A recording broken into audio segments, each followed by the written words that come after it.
Hello नमस्कार dear student, welcome to success career. आज की इस वीडियो में आप लोग देखने वाले हैं जैसा कि आईटीआई सीबीटी एग्जाम पेपर होने वाला है और फिटर थ्योरी के हम लोग पूरे क्वेश्चन को देख रहे थे। मैं बोल रहा हूं कि आईटीआई फर्स्ट ईयर के लिए सिर्फ 460 क्वेश्चन को आप लोग कर लीजिए तो फिटर में आप 100% नंबर ले पाएंगे, यानी कि 38 में 38 क्वेश्चन आप सही करके आएंगे। और आज डेट 10 है, यानी कि 10वीं क्लास है आईटीआई फर्स्ट ईयर का, ठीक है।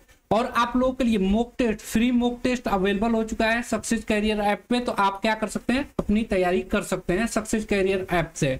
चलिए आज की क्लास को स्टार्ट करते हैं। इससे पहले कि मैं आप लोगों को टोटल 1 से लेकर 225 तक क्वेश्चन करा दिया हूं।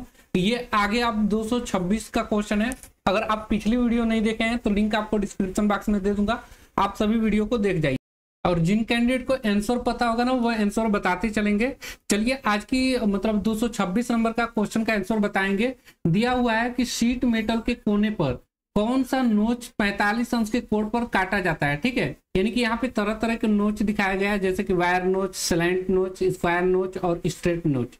तो कौन से शीट मेटल में कोने पर जो नोच होता है जिसके 45 कोण पर काटा जाता है, ठीक है। तो यहाँ जो करेक्ट आंसर हो जाएगा वो है स्लैंट नोच। स्लैंट नोच जो होता है उसके कोण पर 45 कोण पर क्या होता है, काटा जाता है कोनों पर। चलिए नेक्स्ट क्वेश्चन देखते हैं। 27 नंबर आपके सामने, इसका आंसर आप लोग बताएंगे। दिया हुआ है शीट धातु के दो किनारों को एक साथ जोड़ने द्वारा बनाया गया ज्वाइंट का नाम बताइए, ठीक है। तो क्या हो जाएगा यहाँ पे, शीट धातु के दो किनारों को एक साथ जोड़कर बनाया गया ज्वाइंट क्या होता है, हेम ज्वाइंट होता है, सीम ज्वाइंट होता है, नोच ज्वाइंट होता है या ग्रूव होता है। तो करेक्ट आंसर क्या हो जाएगा यहाँ पे, सीम ज्वाइंट यहाँ पे करेक्ट आंसर हो जाएगा। एक साथ जोड़ने द्वारा बनाया गया ज्वाइंट जो होता है वो सीम ज्वाइंट होता है। अगला क्वेश्चन देखेंगे। यहाँ पे दिया हुआ है 228 नंबर का, दिया हुआ है कि पाउडर के रूप में सोल्डरिंग के लिए इस्तेमाल किया जाने वाला फ्लक्स कौन सा जो गर्म करते समय वाष्पित हो जाता है, वो कौन सा फ्लक्स है, रेजिन है या जिंक क्लोराइड है या हाइड्रोक्लोरिक एसिड है या अमोनियम क्लोराइड है। तो यहाँ जो करेक्ट आंसर हो जाएगा, यहाँ पे देखिए पाउडर के रूप में सोल्डरिंग के लिए इस्तेमाल किए जाने वाला फ्लक्स जो होता है वो अमोनियम क्लोराइड होता है, जो गर्म करते ही वाष्पित हो जाता है। करेक्ट आंसर इस प्रकार क्या हो जाएगा, डी वाला पार्ट सही हो जाएगा। चलिए ये पीडीएफ देखिए आपको टेलीग्राम चैनल में मिल जाएगा, लिंक आपको डिस्क्रिप्शन बॉक्स में दे दूंगा। और ये फिटर थ्योरी के बिल्कुल free mock test success career app पे अवेलेबल है, तो आप उसको जरूर इंस्टॉल कर लीजिएगा। और देखिए सिर्फ 460 क्वेश्चन आप आईटीआई फर्स्ट ईयर में है, सीबीटी एग्जाम के लिए आपको टेंशन हो रहा है तो आप बिल्कुल तैयारी कर लीजिए सिर्फ 460 क्वेश्चन को, ठीक है। और इसका मॉक टेस्ट लगा लीजिएगा सक्सेस कैरियर एप्लीकेशन पे, जो बिल्कुल फ्री है, ठीक है। मॉक टेस्ट बिल्कुल फ्री है, तो सक्सेस कैरियर एप्लीकेशन को डाउनलोड कर लीजिएगा। फ्री वीकली टेस्ट नाम से होगा, उसमें आप लोग जाइएगा, वहीं पे आपको टेस्ट ये अवेलेबल हो जाएगा, ठीक है। चलिए नेक्स्ट क्वेश्चन पे चलते हैं। 229 नंबर पे दिया हुआ है इस सिम के प्रकार का नाम बताना है आपको। ये कौन सा सिम यहाँ पे दिखाया गया है ना, यहाँ पे देखिए कौन सा सिम यहाँ पे दिखाया गया है, बड़ा सा फिगर यहाँ पे बना दिया गया है। यहाँ पे लैब सिम आपको दिखाया गया है या डबल सिम दिखाया गया है या ग्रुप सिम दिखाया गया है या डबल ग्रुप सिम दिखाया गया है। देखिए तो यहाँ जो सिम दिखाया गया है ये लैप है, क्या है, लैप सिम दिखाया गया आप लोग को। तो करेक्ट आंसर क्या हो जाएगा, यहाँ पे एक करेक्ट आंसर हो जाएगा, लैप सिम दिखाया गया है। नेक्स्ट क्वेश्चन देखेंगे। 230 नंबर दिया हुआ है रिवेट सिर के प्रक्षेपण से बचने के लिए किस रिवेट का उपयोग किया जाता है, ठीक है। यानी कि रिवेट के सिर के प्रक्षेपण से बचने के लिए, यानी कि जो प्रोजेक्शन न बनाए उसे रिवेट को उपयोग किया जाता है। किस रिवेट का, pan head rivet, snap head rivet, conical head rivet या काउंटर संक हेड रिवेट, ठीक है। तो यहाँ जो करेक्ट आंसर हो जाएगा, रिवेट सिर्फ प्रक्षेपण से बचाने के लिए हम लोग काउंटर संक हेड रिवेट का इस्तेमाल करते हैं। करेक्ट आंसर डी हो जाएगा। फटाफट आप रिवीजन करते चलिए क्योंकि एग्जाम बिल्कुल पास है। चलिए 231 का आंसर बताएंगे। एग्जाम से पहले सिर्फ 460 क्वेश्चन आप बिल्कुल सीरियल वाइज देख जाइए। 460 से आपका एक भी क्वेश्चन बाहर नहीं आने वाला है। यहाँ पे 231 नंबर का क्वेश्चन का आंसर बताएंगे। दिया है बकिंग से बचने के लिए रिवेटिंग के बीच न्यूनतम दूरी कितनी होनी चाहिए, ठीक है। यानी कि आप जो रिवेटिंग कर रहे हैं उसमें बकिंग दोष ना है, उसे रिवेटिंग के बीच की जो दूरी होती है न्यूनतम दूरी कितना होना चाहिए, 2D होना चाहिए या 2.5D होना चाहिए, 3D या 3.5D होना चाहिए। तो यहाँ जो करेक्ट आंसर हो जाएगा क्या हो जाएगा, वो 3D करेक्ट आंसर हो जाएगा। नेक्स्ट क्वेश्चन देखेंगे 232 नंबर का, आपके सामने दिया हुआ है कि स्टेनलेस स्टील के गैस वेल्डिंग में किस प्रकार के फिलर छड़ यानी राड का उपयोग किया जाता है।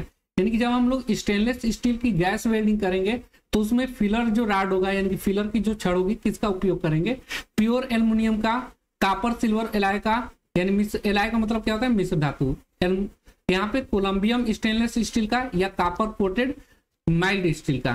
तो यहाँ जो करेक्ट आंसर हो जाएगा क्या हो जाएगा, आपको बताना है 232 का करेक्ट आंसर क्या हो जाएगा। तो देखिए जब भी हम लोग स्टेनलेस स्टील के गैस वेल्डिंग में प्रयोग करते हैं तो फिलर राड जो होता है वो कोलंबियम स्टेनलेस स्टील का बना होता है। करेक्ट आंसर फिलर राड कौन सा हो जाएगा, सी वाला पार्ट सही हो जाएगा। अगला क्वेश्चन आप लोग देखेंगे 233 नंबर दिया हुआ है कि इस वेल्डिंग दोष के नाम आपको बताना है। यहाँ पे देखिए कौन सा वेल्डिंग दोष है इन सब में, ठीक है, पोरोजिटी है या लैक ऑफ फ्यूजन है या ऑक्सीडाइज्ड वेल्ड है या इनकम्प्लीट पेनिट्रेशन है, ठीक है। तो यहाँ देखिए क्या हुआ है, यहाँ पे फ्यूजन नहीं होने की वजह से, कम पिघलने की वजह से अच्छे से ये मेल्ट नहीं हुआ है, जिसकी वजह से अंदर तक यहाँ पे नहीं आया है। यहाँ भी वही हाल है और यहाँ भी अंदर तक मेल्ट पिघला नहीं है तो अंदर तक नहीं गया है, ठीक है। तो यहाँ देखेंगे करेक्ट आंसर यहाँ पे क्या हो जाएगा, यानी कि यहाँ पे पिघलने की कमी है, फ्यूजन की कमी है। तो करेक्ट आंसर यहाँ पे क्या हो जाएगा, बी पार्ट बिल्कुल सही हो जाएगा। चलिए नेक्स्ट क्वेश्चन बढ़ते हैं 234 नंबर का क्वेश्चन आप लोग देखेंगे। दिया हुआ है यदि नोजल मोल्टन पूल को छूता है तो क्या होगा, स्पार्क करेगा या स्मोक यानी कि धुआं बनेगा, बैक फायर होगा या फ्लैश बैक होगा, ठीक है। यहाँ पे तो देखिए यदि नोजल मोल्टन पूल को छूता है तो क्या होगा वहां पे बैक फायर बनेगा। करेक्ट आंसर क्या हो जाएगा, सी वाला पार्ट बिल्कुल सही हो जाएगा।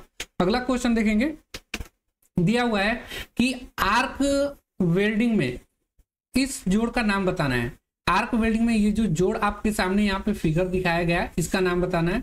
ये कौन सा है, फ्लश कार्नर जॉइंट है, सिंगल फिलेट लैप जॉइंट है या हाफ ओपन कार्नर जॉइंट है या फुल ओपन कार्नर जॉइंट है, ठीक है। तो यहाँ करेक्ट आंसर क्या हो जाएगा, half moon corner joint correct answer हो जाएगा। अगला क्वेश्चन पे चलते हैं 236 नंबर का क्वेश्चन देखेंगे। यहाँ पे दिया हुआ है कि एसी वेल्डिंग ट्रांसफार्मर का कार्य क्या होता है, ठीक है। 4 ऑप्शन दिया हुआ है, एसी वेल्डिंग ट्रांसफर का कार्य आपको बताना है। तो मैं बता दूं एसी वेल्डिंग ट्रांसफार्मर जो है उसका कार्य है कि निम्न वोल्टेज को उच्च धारा में एम्पियर में बदलना है। तो करेक्ट आंसर यहाँ पे क्या हो जाएगा, एसी वेल्डिंग ट्रांसफर का कार्य जो है वह निम्न वोल्टेज उच्च धारा एम्पियर में परिवर्तित करना। करेक्ट आंसर हो जाएगा ए। नेक्स्ट क्वेश्चन देखेंगे 237 नंबर दिया हुआ है, what is the disadvantage of AC welding transformer. AC welding transfer का नुकसान क्या है, तो जो मुख्य नुकसान है वो आप लोग देख लीजिए।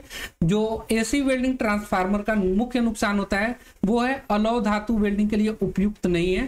कौन सा, करेक्ट आंसर यहाँ पे 237 का डी हो जाएगा। यानी कि एसी वेल्डिंग ट्रांसफार्मर का नुकसान यही है कि not suitable for welding non ferrous metal के लिए वो सुटेबल नहीं होता है। अगला क्वेश्चन देखेंगे 238 नंबर का दिया हुआ है आपके सामने कि विद्युत लाइनों से दूर क्षेत्र के काम में कहीं भी किस आर्क वेल्डिंग मशीन का उपयोग किया जाता है, रेक्टिफायर सेट का, मोटर जनरेटर सेट का, इंजन जनरेटर सेट का या एसी वेल्डिंग ट्रांसफार्मर का। तो जो 238 का देखिए विद्युत लाइनों से दूर क्षेत्र के काम में कहीं भी आर्क वेल्डिंग मशीन का उपयोग किया जाता है वो है इंजन जनरेटर का, इंजन जनरेटर सेट।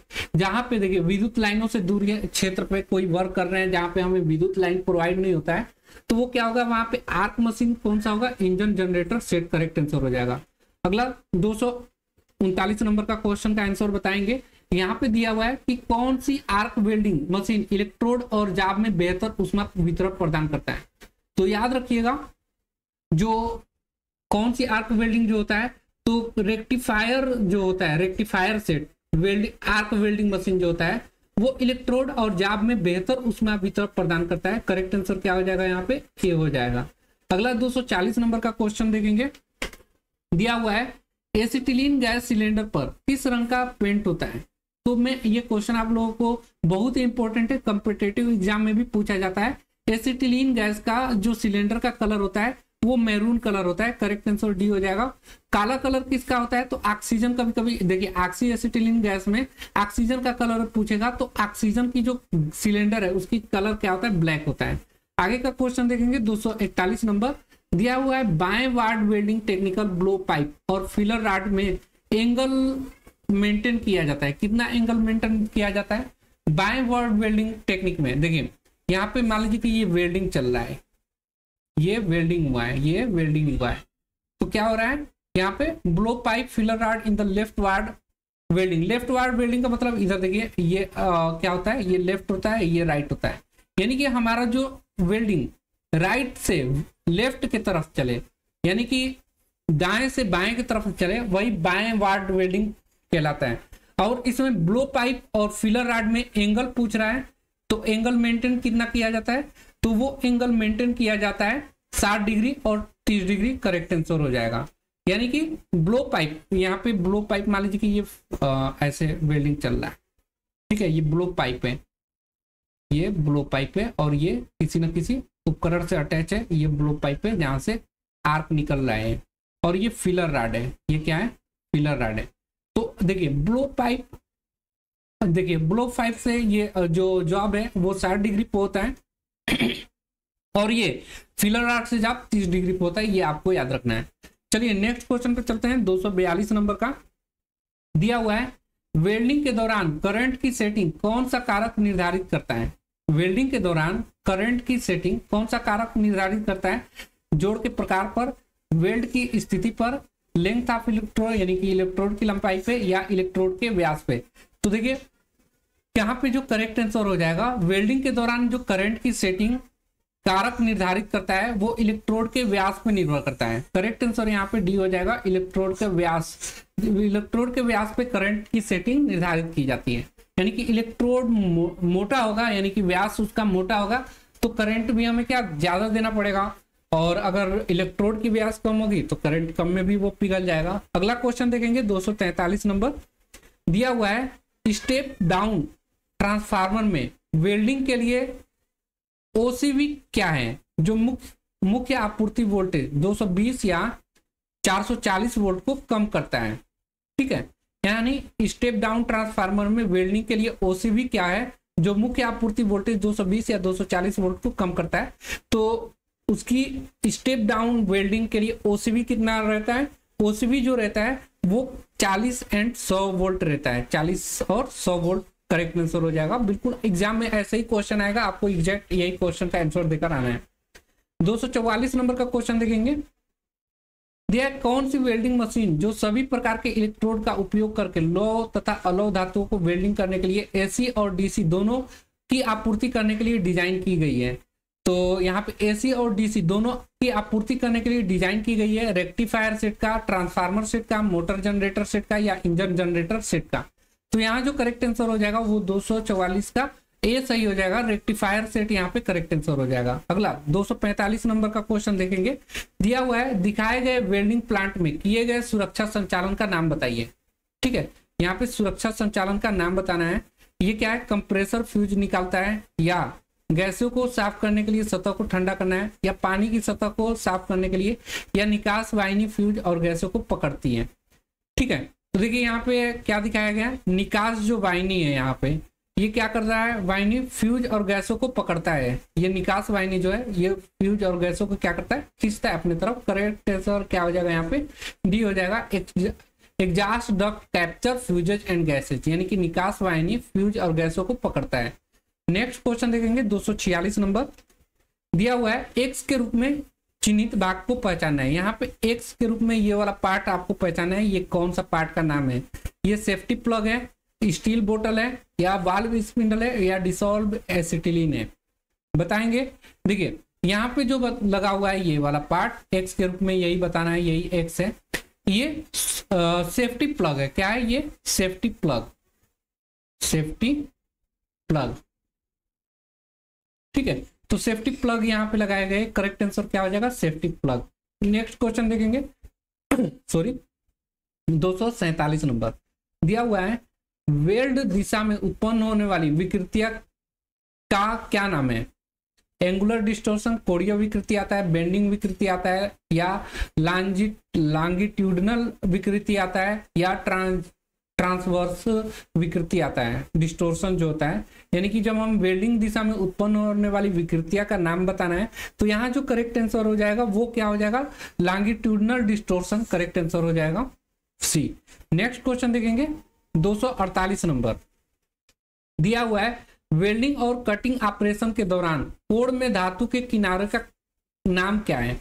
तो कटिंग और वेल्डिंग और कटिंग ऑपरेशन के दौरान कोण में धातु के किनारों का नाम कर्व है, ड्रैग है, बेवेल है, या यहाँ पे गाउजिंग है। तो करेक्ट आंसर क्या हो जाएगा, यहाँ पे करेक्ट आंसर सी हो जाएगा, बेवेल करेक्ट आंसर हो जाएगा। नेक्स्ट क्वेश्चन देखेंगे 249 नंबर, ठीक है, आपके सामने है, दिया हुआ आकृति में दिखाए गए वेल्डिंग दोष की पहचान करना है। यहाँ पे वेल्डिंग दोष आप लोगों को अलग अलग देखिए, यहाँ पे वेल्डिंग दोष हो गया है, तो इसी का आपको नाम बताना है। तो ये क्या है, यहाँ पे देखेंगे, अगर मैं इसे मिटा दूं एक बार, अगर यहाँ पे देखेंगे तो कौन सा दोष है ये, यहाँ पे अगर आप लोग देखिएगा तो यहाँ पे क्या हो गया है, बिल्कुल अगर देखेंगे तो ये पेनिट्रेट करके अंडर कट बना दिया है, ठीक है, अंडर कट बना दिया है, यहाँ पे अंडर कट गया है। तो ये वेल्डिंग जो दोष है ये किस में आ जाएगा, अंडर कट में आ जाएगा। करेक्ट आंसर यहाँ पे क्या हो जाएगा, ए वाला पार्ट हो जाएगा, अंडर कट बना दिया है। नेक्स्ट क्वेश्चन देखेंगे 250 नंबर दिया हुआ है, वेल्डिंग करते समय सिलेंडर की चाबियों को सिलेंडर से क्यों नहीं हटाया जाता है। ठीक है, वेल्डिंग करते, बहुत ही इंपॉर्टेंट और अच्छा प्रश्न है। जब हम लोग वेल्डिंग करते हैं तो सिलेंडर के अंदर चाबियों को छोड़ देते हैं, उसको नहीं हटाते, क्यों कि गैस रिसाव को रोकने के लिए, या गैस आपूर्ति को समायोजित करने के लिए, या बार बार खोलना और बंद करने के लिए, या आग के मामले में जल्दी बंद करने के लिए। ठीक है, 250 का। तो देखिए चाबी इसलिए छोड़ देते हैं सिलेंडर में कि आग लगे तो हम लोग तुरंत क्या कर सकते हैं, बंद कर सकते हैं, चाबी नहीं खोजना पड़ेगा, इसलिए यहाँ पे आग के मामले में जल्दी से बंद करने के लिए करेक्ट आंसर हो जाएगा डी। नेक्स्ट क्वेश्चन देखेंगे, दिया हुआ है कि रेगुलेटर को जोड़ने से पहले सिलेंडर वाल्व सॉकेट को कौन सी प्रक्रिया ब्लो आउट कर देती है, क्रैकिंग, बैकफायर, फ्लैशबैक, या दबाव परीक्षण। ठीक है, दबाव परीक्षण, कौन सा ऑप्शन यहाँ पे सही हो जाएगा, आपको आंसर बताना है यहाँ पे। तो देखिए 251 का जो करेक्ट आंसर हो जाएगा वो क्रैकिंग होता है, जो रेगुलेटर को जोड़ने से सिलेंडर वाल्व में सॉकेट को कौन सी प्रक्रिया ब्लो आउट कर देती है, तो वो क्रैकिंग होता है। करेक्ट आंसर क्या हो जाएगा, क्रैकिंग। नेक्स्ट क्वेश्चन देखेंगे 252 नंबर दिया हुआ है, ऑक्सीजन सिलेंडर का रंग कैसा होता है। ये अब भी हमने करवा दिया है। देखिए एक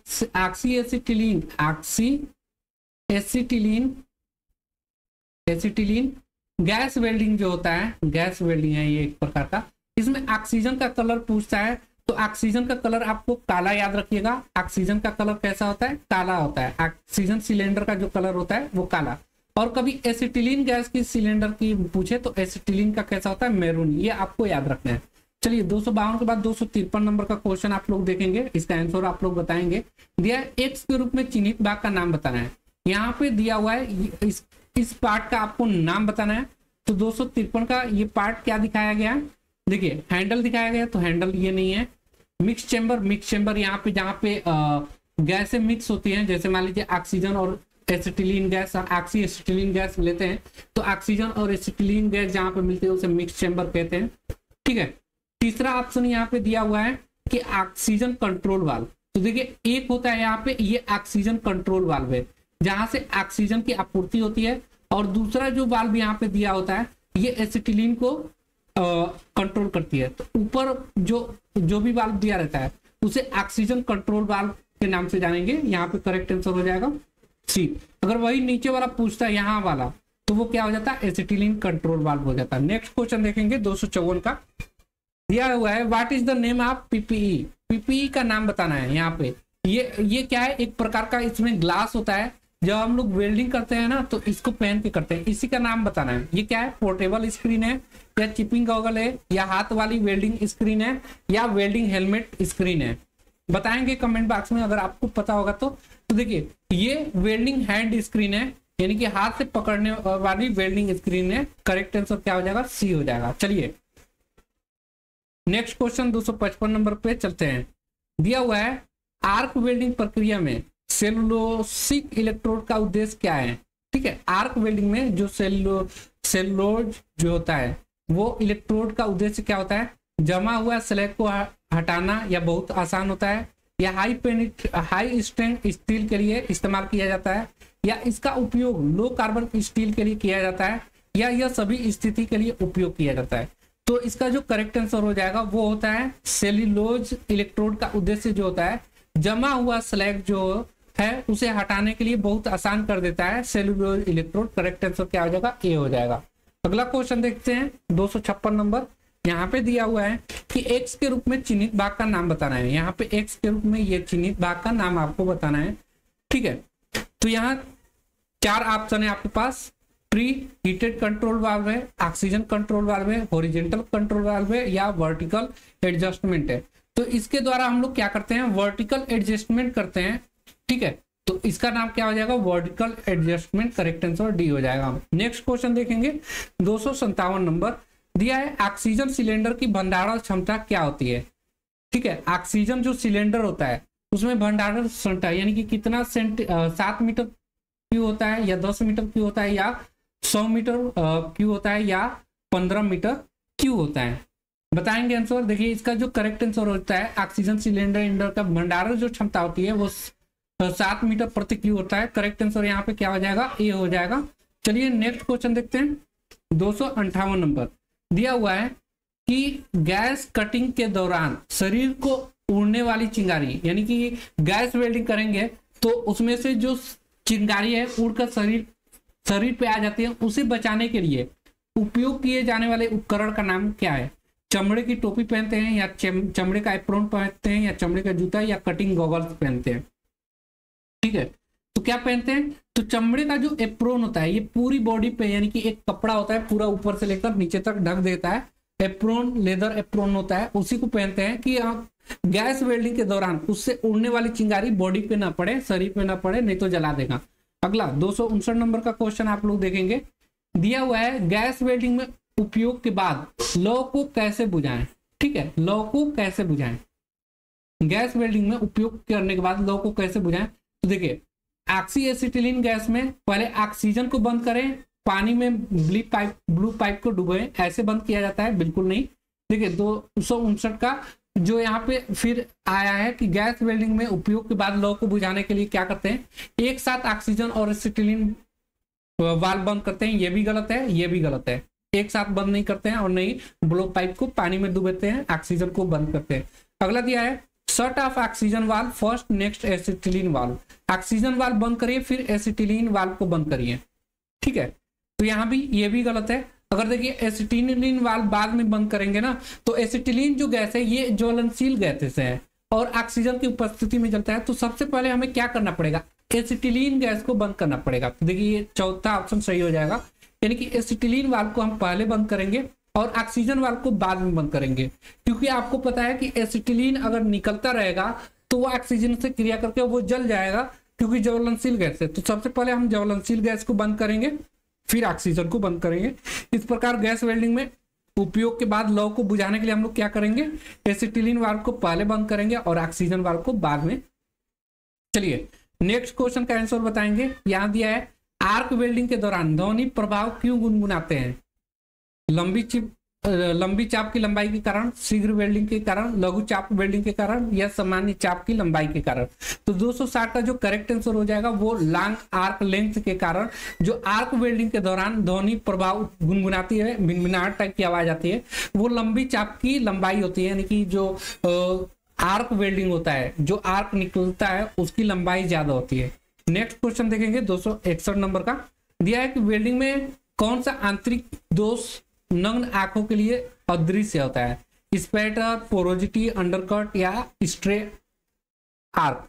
तो यहाँ जो करेक्ट आंसर हो जाएगा पोरोजिटी, ये अदृश्य होता है। पोरोजिटी क्या होता है? मान लीजिए कि यहाँ पे मैंने वेल्डिंग किया हुआ है, ठीक है, और ये वेल्ड पूरी तरह से हो गया और बीच बीच में बिल्कुल छोटा छोटा छिद्र रह जाता है, तो वो हमारे नंगी आंखों से नहीं दिखाई देगा। ऐसे छिद्र रह जाता है, छोटा छोटा बहुत सारा छिद्र रह जाएगा, ऐसे ऐसे ऐसे। तो वही पोरोजिटी कहलाता है ना, सरंध्रता जिसे कहते हैं। अब देखिए ये अभी हम लोग 201 से लेकर 261 तक आप लोग क्वेश्चन कर लिए हैं, और ये सेमेस्टर वन 1 से लेकर 261 तक के क्वेश्चन आप लोग कर लिए हैं। और फर्स्ट ईयर जो होता है, फर्स्ट ईयर ये सेमेस्टर 1 प्लस सेमेस्टर 2 को मिलाकर बनता है। तो 261 तक फर्स्ट सेमेस्टर हो गया। अब सेमेस्टर 2 के स्टार्ट करेंगे 1 से क्वेश्चन, और आप बस 460 क्वेश्चन की पूरी सीरीज देख जाइए। 460 क्वेश्चन अगर पूरी सीरीज आप लोग देख लेते हैं ना, यकीन मानिए आप ITI first year CBT exam में बिल्कुल फुल मार्क लेकर आएंगे। बस आप पूरी वीडियो देखिए, उसके बाद जाकर मॉक टेस्ट लगाइएगा सक्सेस करियर एप्लीकेशन पे, जो बिल्कुल फ्री है। आज के वीडियो में इतना ही। Thanks for watching this video guys. मिलेंगे नेक्स्ट वीडियो में, तब तक के लिए बाय, जय हिंद।